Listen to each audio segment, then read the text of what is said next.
नमस्कार मेरे प्यारे दोस्तों, सीटेट की तैयारी कर रहे हैं और कल जो हमारी क्लास सीडीपी की हो चुकी है उसका रिवीजन करते हैं। इससे आगे फिर हम जैसे मैंने शैशवावस्था करा दी है, शैशवावस्था में है, फिर पूर्व बाल्यावस्था करा दी और बाल व्यवस्था करा दिया। अब हमारा किशोरावस्था रह गया। अब इसका रिवीजन करने के बाद में किशोरावस्था करते हैं, फिर बुद्धि के बारे में जानेंगे, बुद्धि कितने प्रकार की होती है और बुद्धि के बारे में बताएंगे। जैसे मैंने आपको बताया कि पूर्व बाल्यावस्था को हम क्या कहते हैं? अनुकरण। इसमें बच्चा क्या करता है? अनुकरण द्वारा सीखता है। बच्चा क्या करता है? अनुकरण द्वारा सीखता है। और इसी अवस्था में बच्चे के अंदर क्या होती है? जिज्ञासा ज्यादा होती है, सीखने की पद्धति इसके बच्चे के अंदर ज्यादा होती है, जिज्ञासा ज्यादा होती है। और इसी अवस्था को हम टॉय एज क्या कहते हैं? हम टॉय एज भी कहते हैं। इसी अवस्था को, यानी किसको? पूर्व बाल्यावस्था को हम टॉय एज भी कहते हैं। इसका समयकाल होता है, समयकाल कितना होता है? 2 वर्ष से लेकर 6 वर्ष तक का इसका समयकाल होता है पूर्व बाल्यावस्था का। और इसे हम टॉय एज भी कहते हैं। इसी एज में इसी अवस्था में बच्चे के अंदर जिज्ञासा ज्यादा होती है। और जो बच्चा सीखता है मातृभाषा यानी माता की भाषा के द्वारा, यानी जो माता बोलती है उसी के द्वारा बोलता है, यानी कहते हैं अनुकरण करके सीखता है। बच्चा कैसे सीखता है? अनुकरण करके। यह भाषा अर्जन करने के लिए संवेदनशील चरण होता है। यह भाषा अर्जन करने के लिए कैसा होता है? संवेदनशील चरण होता है। इस अवस्था में बच्चा कल्पनाशील वाले गेम्स होते हैं उनमें एक्टिव रूप से भाग लेता है। और जैसे हम बाल अवस्था की बात करें, इसका समयकाल मैंने आपको कल बता दिया था, 6 वर्ष से लेकर के 12 वर्ष तक का होता है। इसमें तार्किक चिंतन की अवस्था होती है। इस अवस्था को कहते हैं तार्किक चिंतन करने की अवस्था कहते हैं। और इसे आरंभिक स्कूल की एज भी कहते हैं।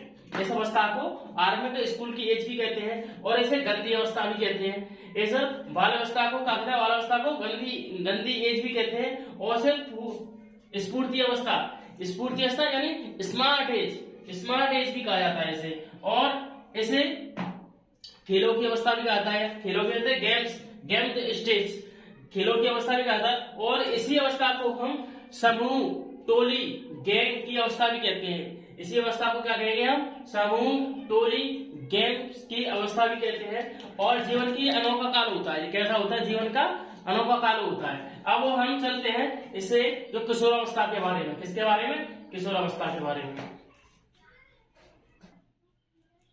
अब हम पढ़ते हैं किशोरावस्था के बारे में। हम 4 अवस्था पढ़ चुके हैं ओनली, और 5वीं अवस्था हमारी किशोरावस्था। इसका समयकाल होता है 12 वर्ष से लेकर के 18 वर्ष तक। इसका समयकाल होता है 12 वर्ष से लेकर के 18 वर्ष तक। इस अवस्था में देखो, इस अवस्था में जो इसे जीवन का सबसे कठिन काल कहा जाता है। जो किसे कहा जाता है? किशोरावस्था को जीवन का सबसे कठिन काल कहा जाता है। और इसे संघर्ष, तनाव आदि, तूफान और उलझन की अवस्था भी कहा जाता है। उसमें जैसे क्वेश्चन पुट करेगा कि तूफान की अवस्था कैसे कहा जाता है? तूफान की अवस्था किशोरावस्था को कहा जाता है। जैसे उसमें पूछेगा तनाव की अवस्था कैसे कहा जाता है, तो आप बताओगे कि किशोरावस्था को तनाव की अवस्था कहा जाता है। अच्छा, संघर्ष की अवस्था किसे कहा जाता है? तो संघर्ष की अवस्था भी किसे कहा जाता है? संघर्ष की अवस्था किशोरावस्था को कहा जाता है। और किशोरावस्था का समयकाल होता है 12 वर्ष से लेकर के 18 वर्ष तक। इसमें विषमलिंगी आकर्षण होता है। और इसमें क्या होता है? किशोरावस्था में विषमलिंगी आकर्षण होता है। और जैसे इसी अवस्था को स्वर्णकाल भी कहते हैं। इस अवस्था को यानी किशोरावस्था को स्वर्णकाल यानी हम कहते हैं गोल्डन एज। क्या कहते हैं? गोल्डन एज कहा जाता है।